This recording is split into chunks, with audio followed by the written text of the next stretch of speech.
নমস্কার, MN family থেকে আমি মানসী। আজকে নিয়ে চলে এসেছি আবার একটি নতুন ভিডিও। সকাল সকাল ঘুম থেকে উঠেই চলে গিয়েছি ছাদে, কারণ ছাদে আগে সকালে উঠে আমি ফুলটা তুলে নিই, তারপরে এসে বাকি কাজ সারি। আর একটা বিস্কুটও নিয়ে যাই, কারণ বিস্কুটটা দিয়ে আমাদের খরগোশটা থাকে তাকে। তবে আজকে আমাদের জীবনে এক বিশেষ দিন, সেই উপলক্ষেই ভেবেছিলাম আজকে একটু বিশেষ কিছু রান্নাবান্না করব। তবে আজকে সেভাবে কিছুই করা হলো না, কারণ অনেক ভোরবেলাতে উঠেছি। মাঝরাত থেকে মেয়ের শরীরটা বেশ খারাপ ছিল, যার জন্য আচ্ছা, সকলকে এখানে রাত্রে আবার উঠে পড়তে কবে একটা হয়েছে। পপি ফুল এই হয়েছে। দেখুন, এখানে আবার কবে হয়েছে হয়নি, একটা গাছটা পপি হয়েছে ফুলের গাছ। আজকে মনে হচ্ছে তবে এই ফুটেছে, কারণ পপি পপি ফুলের ফুল তো গাছ খুব এক একটা বেশি সময় দিন থাকে না। অনেকগুলো লাগিয়েছিলাম, এক এত সময় লাগানো সুন্দর ফুল হয়েছিল, সেই ফুটেছিল কি বিছুন পরে বলবো। প্রতি বছরই দেখি তারপরে আর দুটো চারটে সেভাবে করে লাগাইনি, তবে গাছ প্রতি হয়। আর বছরই বিছন পড়ে, এবং আর এই প্রত্যেকটা গাছগুলো যখন একটা করে ফুলগুলো হয়। অনেক আর গাছ বেশ হয়, বেশ ভালোও ভালো লাগে লাগে ফুলটা। ফুলগুলো তো দেখতে। চলুন এবার এই ফুলগুলোও তো কিছু থাক তুলে নিই। তবে ফুলটা, এই আমি ফুলগুলোও মনে কিছু হচ্ছে ফুল এবার তুলে শেষের নিই দিক পুজোর হচ্ছে। জন্য, এই সময় না এরপরে দিয়ে দেবো ফুলের আজকে। বেশ অসুবিধা হয়। আবার আর সাদা টগর ছোটবেলায় আমি গাছটা যে প্রতিদিনই ফুল ফুটবে, গাছের তা ফুলেই ছেলে পুজো তো দিই, বেশ আমি কিছুটা ফুল কেটে ফুটলে দিয়েছিল, এখন কম ওতেও পুজো সেভাবে দিই। আর ফুল ফুটছে না। তো যাক, এবার কিছুটা অপরাজিতা ফুল তুলে নিই, তারপরে তখন নেব, নিচে যাব। আর আমার যে সাদা অপরাজিতা ফুল গাছটা ছিল, সেই ফুল গাছের গাছটা আপনা আপনিই দেখছি মরে গিয়েছে। কেন কি জানি, গাছটার কি হয়েছিল বুঝতেও পারলাম না। তো পাশে আবার একটা লাগিয়েছি, কিছুটা বিছনও রেখে দিয়েছি, ওইটা দেখব সাদা হচ্ছে না নীল হচ্ছে, তারপরে তখন বাকি যে বিচনগুলো রেখেছি সেইগুলো থেকে নয় ছিটিয়ে দেবো। তো চলুন, আমার অনেকগুলোই ফুল তোলা হয়ে গিয়েছে, এবার নিয়ে নিচে চলে যাব। আর এই জবা গাছটা তো এখন নিচে নিয়ে গিয়ে লাগিয়েছি, এখন ওখানেই দু চারটে করে ফুল ফোটে। তবে প্রতিদিন না একটা দুটো জবা না পেলে বেশ ভালো লাগে না ঠাকুর ঘরে ফুলে পুজো দিতে। সব রকম দু চারটে করে ফুল থাকলে পুজো দিতেও বেশ ভালো লাগে। তো সেই মতোই আমি গাছ থেকে, প্রতিটা গাছ থেকে দুটো চারটে করে ফুল তুলি। আর দেখুন এই যে নিচে চলে এসেছি, এসে এবার বসিয়েছি ঘুগনি। আর সকালে জলখাবারে একটু ঘুগনি মুড়ি করব বলে মটরটা সেদ্ধ করেছিলাম। আর মটরটা এত ভালো না, বুঝতেই পারিনি, মানে গলে গিয়েছে। কারণ আগের দিনের যে মটরটা ছিল সেটা বেশ 3টে সিটি লাগছিল, সেই মতো আমি 3টে সিটি দিয়েছি কুকারে, আর দেখছি পুরো গলে গিয়েছে। ছেলের স্কুল আছে, তবে ছেলের স্কুলটা এখন হাফ স্কুল হচ্ছে, তাই ছেলেও বললো মামি আজকে ঘুগনি মুড়ি খেয়ে যাব। কারণ এদিকে অনেক দিন ঘুগনি মুড়ি করা হয়নি, পরপর তো বেশ নেমন্তন্ন খাওয়া হলো। তো ঘুগনি মুড়ি খেয়ে যাবে বললো বলে একবারই ঘুগনি মুড়িটাই সকালে করে নিয়েছি। আর ছেলেকে বললাম একটু আমাকে একটু মিষ্টি এনে দে, তারপরে স্কুল যাবি। কারণ ওর বাবারও কাজ আছে, ওর বাবাও বেরিয়ে যাচ্ছে। তা মিষ্টির সাথে একটু পনিরও আনতে বলেছিলাম, আর টক দই আনতে বলেছিলাম। এইগুলোই আজকে রান্না করব। আর করব মাছের ঝোল, পাবদা মাছ আছে, সেই মাছটাই ঝোল করব আজকে। আর মাংস টাংস সেভাবে আনবে না। আর যে দোকানে পনির আনে সেই দোকানে আবার পনিরটা পাইনি, অন্য দোকান থেকেই নিয়ে এসছে।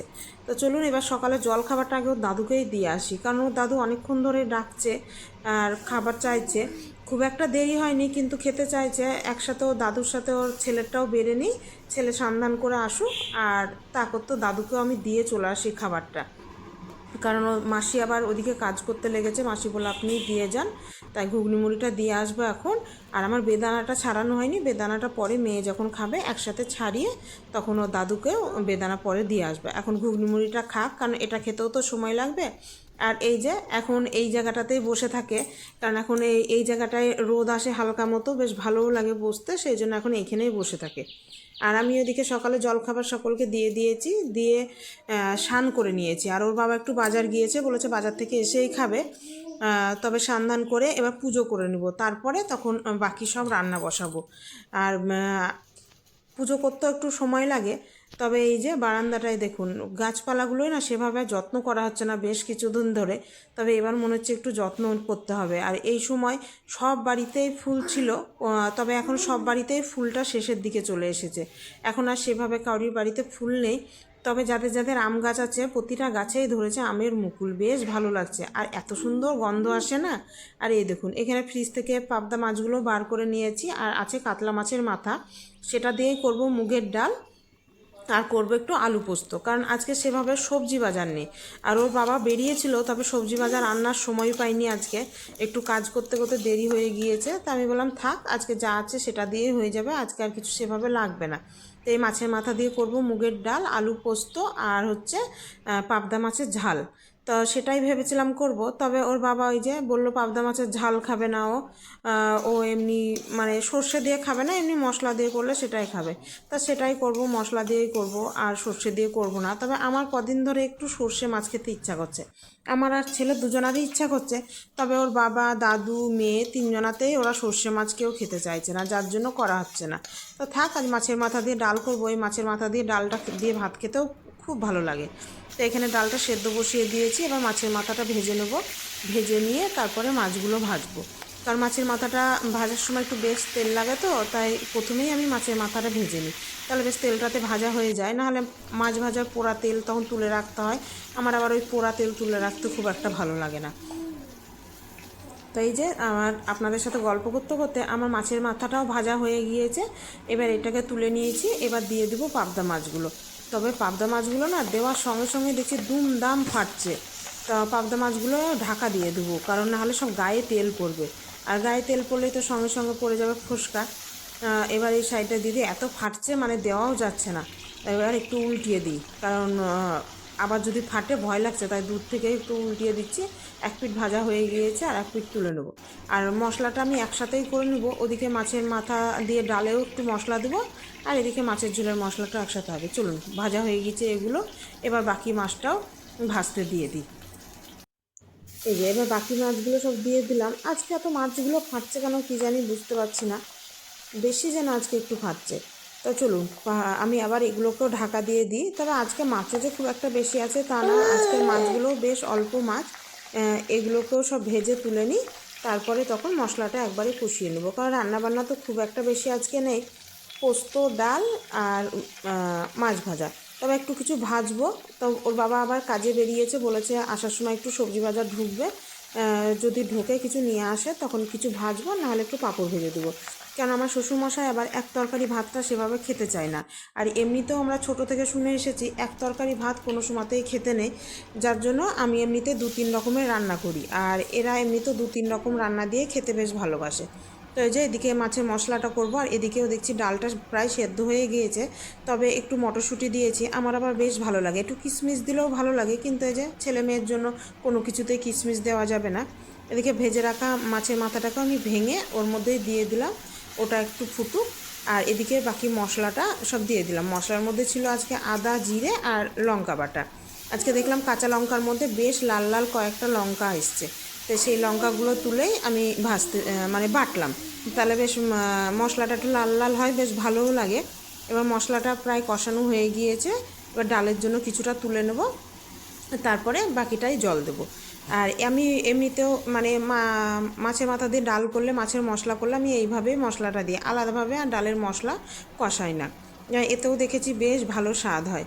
যে এবার এটা দিয়ে দেবো, দিয়ে বেশ করে নেড়ে নেবো। তবে লবণটা আমি আলাদাভাবে দিই, নাহলে লবণের কোনো আন্দাজ পাওয়া যায় না। দেখেছেন কত সুন্দর লাগছে। এবার এর মধ্যে দিয়ে দেবো জল, তবে জলের পরিমাণ খুব একটা বেশি দেবো না, যেহেতু ডাল করেছি তাই মাছের ঝোলটা একটু মাখামাখাই করব, খুব একটা বেশি করব না। আর ওর দাদু একটু ডালটা খেতে চায় না অতটা, শুধু ওর দাদুর মতো একটু ঝোল রাখবো, তাহলেই হবে। এবার চলুন, জলটা ফুটে গিয়েছে, আমি এর মধ্যে এবার ভেজে রাখা সব মাছগুলো দিয়ে একটু ঢাকা দিয়ে তারপরেই নামিয়ে নেব। খুব একটা ফোটানোর দরকার পড়ে না, পাবদা মাছ এমনিতেই তো পাতলা মাছ, এমনি অল্প মানে ফোটালেই পাবদা মাছটা দেখেছি বেশ নরম হয়ে যায়। এই যে পাবদা মাছটাও এবার হয়ে গিয়েছে, চলুন নামিয়ে নিই। খুব একটা ঝোল রাখিনি, একটুকু ঝোল রেখেছি, তবে এটুকু ঝোলও আর থাকবে না, সেভাবে শুকনো শুকনো হয়ে যাবে। চলুন এবার পোস্ত করব বলে এখানে পেঁয়াজটা ভেজে নিয়েছি, খুব একটা বেশি তেল দিইনি, আর আলুটা দিয়ে একটু ভেজে নেব। তবে আমার না পোস্ত খেতে সবসময় ভালো লাগে হলুদ ছাড়া, আর এর বাবা আর ছেলেতে কিছুতেই হলুদ ছাড়া পোস্ত খেতে চায় না, ওরা আবার একটু হলুদ হলুদ পোস্ত ভালোবাসে, কিন্তু আমি যেন পোস্ততে হলুদ দিলে মনে হয় আমার মুখে আর স্বাদ লাগছে না। তো চলুন এদিকে আবার ভাতটাও বসিয়ে দিই। স্কুল না থাকলে তো আমি পরেই ভাত বসাই, তবে আজ রান্না করতে করতে অনেকটাই বেলা হয়ে গেছিলো বলে ভাতটাও বসিয়ে দিলাম। আর এই যে ও দাদুকে তো বেদানাটা ছাড়িয়ে দিয়ে এসেছি অনেকক্ষণ আগে, তবে মেয়েকে ছাড়িয়ে দিতে গেলাম, কিছুতেই তখন খেতে চাইলো না, এবার ছাড়িয়ে না দিলে পড়েই থাকবে, তাই এখানে ছাড়িয়ে দিই, তাহলেও একটু খেয়ে নেবে। আর বেদানাগুলো ছাড়াতে বললেও খাবে না, বা ছাড়িয়ে দিলেও খায় না, রস করে দিতে হবে তবেই খাবে। তো এই যে ছাড়িয়ে একটু মিক্সিতে ঘুরিয়ে দেবো, তাহলেই তো হয়ে যাবে। ওকে তারপর বেদানাগুলো সব দিয়ে দেবো। এই যে রাতেকার জন্য করবো একটু বাটার পনির, তবে আমার শরীরটাও যেন আজকে আর ভালো লাগছে না, রান্নাবান্না করতে ইচ্ছা করছে না। তো পনিরটা এখানে হালকা করে ভেজে নেব, আর ক্যাপসিকাম পেঁয়াজ এগুলোকেও একটু ভেজে নেব। এবার এর মধ্যে দিয়ে দিলাম বাটা মশলা। এর মধ্যে আছে বাটা পেঁয়াজ, কাজু আর হচ্ছে মগজ, আদা, আর কিছুই নাই সেভাবে এই মশলাটায়। তবে এটা আমি আলাদাভাবেই কষিয়ে করি, কিন্তু আজ আর শরীরে নিচ্ছে না বলে একসাথে দিয়ে দিয়েছি। এবার এর মধ্যে দিয়েছি একটু কাশ্মীরি লঙ্কা গুঁড়ো, একটু লবণ, চিনি, আর দেবো একটু গরম মশলা আর কাসুরি মেথি। এটা দিয়েই আজ এই বাটার পনিরটা করব। আর দেব বেশ পরিমাণ বাটার।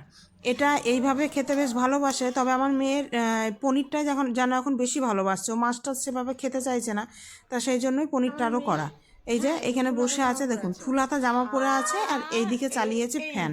এই সময়টা এটা একটা সমস্যা, সব সময় ফ্যান চালিয়ে বসে থাকে। তার মধ্যে এই যে ওর বাবা আজ নিয়ে এসেছে জিলাপি। বললাম না আজ একটা বিশেষ দিন। আজ বিশেষ দিনটি হলো আমাদের 22 বছর পূরণ হলো বিবাহিত জীবনে। তো বিবাহিত জীবনে 22 বছর পূরণ হওয়ার জন্য ভেবেছিলাম একটু অন্যরকম করব, তো যাই হোক কিছুই সেভাবে করা হলো না। তো একটু দই আর মিষ্টি আনতে বলা হয়েছিল, তো মিষ্টি ঘরে আছে বলে আমি বললাম আর আনতে হবে না। তো গরম গরম নাকি জিলাপি ভাসছিল, তা সেখান থেকে গরম গরম জিলাপি নিয়ে এসেছে, আর নিয়ে এসেছে দই। মেজদিদের জন্যও এনেছিল, ওদেরটা দিয়ে দিয়েছি। আর এই দেখুন বাজার থেকে নিয়ে এসেছে এইখানে ভেন্ডি, এখন নতুন ভেন্ডি উঠছে, আর এনেছে 1 প্যাকেট সজনের ফুল, আর এনেছে পালং শাক। তবে ভেন্ডিটা আজকে আর ভাজলাম না, গরম গরম কয়েকটা বেগুন ভাজলাম, বললাম ভেন্ডিটা কালকে ভেজে দেবো, কারণ অনেক বেলা হয়ে গিয়েছে, এবার খেতে দিতে হবে। ও দাদুকে আগেই খেতে দিয়ে চলে এসেছি, এবার আমাদের সব খাবারগুলো বেড়ে নেব। দুপুরে খাবারের মধ্যে তো ছিল আলু পোস্ত, ডাল, মাছের মাথা দিয়ে বেগুন ভাজা, আর ছিল পাবদা মাছের ঝাল। এটাই ছিল দুপুরের খাবার। আর রাতেকার জন্য করেছিলাম একটু চানা মটর, এই চানা মশলা, আর করেছিলাম হচ্ছে বাটার পনির। এটা আর একটু বাটার নান করে দেবো রাতে। আজ আর সেভাবে মাংস টাংস আনিনি, এমনি এইটাই করেছিলাম রান্না। আর এই ডালটা না খেতে বেশ দুর্দান্ত হয়, কিন্তু চলুন খেতে দিয়ে দিই, কারণ অনেকটাই বেলা হয়ে গিয়েছে। এবার খাওয়া দাওয়া করে তারপরে তখন সকলে রেস্ট নেব। এই যে ছেলের এখনও আসেনি, ছেলের আসতে বেশ অনেকটাই দেরি হবে, তো আমরা খেয়ে নিব। খেয়ে নিয়ে তারপরে তখন ছেলে আসলে ওকে খেতে দিয়ে দেবো। তাহলে চলুন ভিডিওটি আজ এখানেই শেষ করলাম। ভিডিওটি কেমন লাগলো জানাবেন। ভিডিওটি ভালো লাগলে একটি লাইক করে দিন, আর চ্যানেলটি সাবস্ক্রাইব করে দিন।